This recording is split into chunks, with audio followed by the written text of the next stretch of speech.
The United States has made one thing consistently clear. Throughout this time of transition, the United States will continue to stand up for freedom, stand up for justice, and stand up for the dignity of all people. We will stand up! A stirring statement of principle that was soon put to the test. This morning, 6 people were killed as troops, many of them believed to be from Saudi Arabia, stormed a landmark square in Bahrain's capital where anti-government protesters had been camped. Wow, peaceful pro-democracy protesters getting killed in the streets by their own regime. There's no way our freedom-supporting administration is going to stand for this, Batman. We urge maximum restraint on the government of Bahrain and everyone else in Bahrain. All sides need to exercise maximum restraint. Yes, maximum restraint. Both sides need to tone down everything, except obviously the amount of restraint they're using. The Bahrain and Saudi Arabia need to stop shooting the protesters, and the protesters need to stop getting in the way. Why do the rebels in Libya get the help of hundreds of Tomahawk missiles, whilst those in Bahrain get a, hey, tone it down, will you? John Oliver is here to help explain. Thank you. Thank you,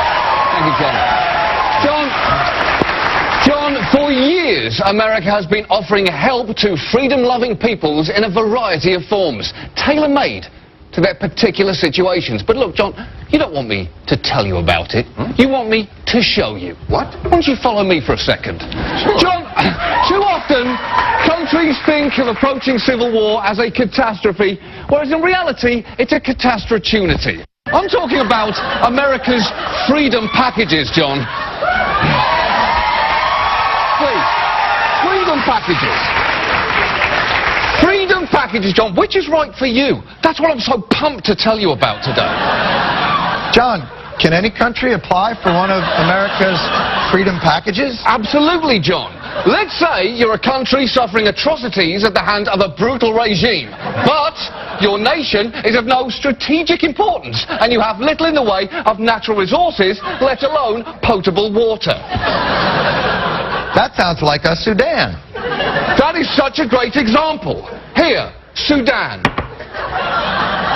Or you're the Sudan, where religious strife, civil war and famine have killed millions. The US then offers what we call the ambivalence package. Ooh, that sounds ambiguous. What would the Sudan get for that? Well, hold on. Why don't we start with what you don't get? No committed verbal, financial or physical support from the US government, but we will express periodic interest in your plight, and you'll receive limited access to Bono, Sean Penn, Angelina Jolie, George Clooney, and anyone who's ever been in a movie with George Clooney. Pending, John. Pending. Whoa. Pending, John, their personal schedules and the chance they'll contract dysentery in your nation. Wow. But that's not the package Egypt got. Absolutely not, John, because Egypt has what the United States calls strategic value. Ooh. That sounds expensive. I bet they get troops. Oh, no. But they do, John, get the Silver Freedom Package. That's where America will acknowledge your protesters' plight as reflecting the legitimate will of the people, and will even throw in a series of vaguely supportive but high-level statements. We're not advocating any specific outcome. We are advocating that the government, the representatives of the civil society, the political opposition and activists begin a dialogue to chart a course. Wow, that was hard for me to even tell who she was supporting there. Exactly, John. That's the Silver Package almost guarantee. But why didn't they get the military tomahawks with the missiles and the fighting and the blowing up? John, that's the Platinum Package. They don't qualify for that. I'll tell you why. It's a funny story, because their despot was actually our friend. It's not actually that funny a story, but I think even impoverished peasants yearning to be free wouldn't want us to bomb a friend. I don't know why they would. Right. But what if if the dictator that I'm rebelling against is a sworn enemy of the United States? Oh, I like where this is going. And my country sits atop a veritable ocean of oil. Oh, John, then you've just qualified for the platinum package. Wow.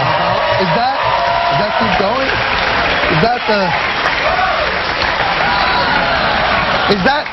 That's nice. Is that the package Iraq took? Yes, the second time.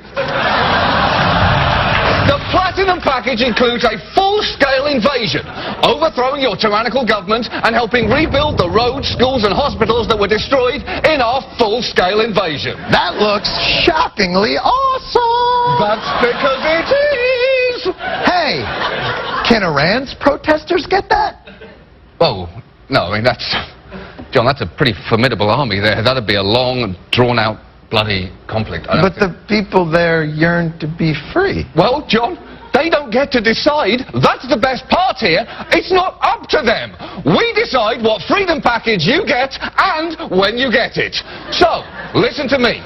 Freedom-seeking people of the Middle East, get out there in the streets and put your lives on the line, because America might be right behind you. Freedom packages may cause America to experience unintended consequences, including but not limited to inflammation of local or ethnic tensions, strengthening of one or more of America's traditional enemies, current allies becoming future enemies who one day use American-supplied rocket launchers against us, jobless unmarried 19-year-old men with dynamite underwear may wish to take out frustrations on freedom package suppliers. If you experience an insurrection lasting over 4 months, seek diplomatic attention immediately. Offer not valid in West Bank or Gaza.